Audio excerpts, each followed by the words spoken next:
Hello again. We're back with more updates here at TherapyNotes. First up, the full-scale Columbia Suicide Severity Rating Scale Outcome Measure has been added to the TherapyNotes Outcome Measures library. The Columbia Full Scale is clinician-administered only and is not shareable to the portal. It is used to assess current suicidal ideation and/or behaviors both recently and over the client's lifetime. It will provide the clinician with important details that can help identify suicidal ideations and behaviors to assist in driving clinical decisions regarding appropriate interventions and referrals. Once completed, it will be available to review in the client's chart to print or download as a PDF, and as with all other outcome measures in the TherapyNotes library, it is available in both English and Spanish.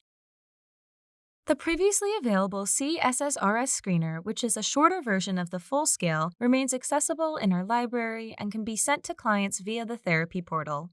Additionally, we've made some improvements to the translated experience within the TherapyPortal, and users will now have the ability to complete a password reset in Spanish.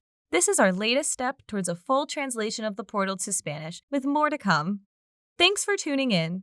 Don't forget to check out our blog for full details on this release and follow us on Facebook, LinkedIn, Instagram, and TikTok so you can always stay up to date. Bye!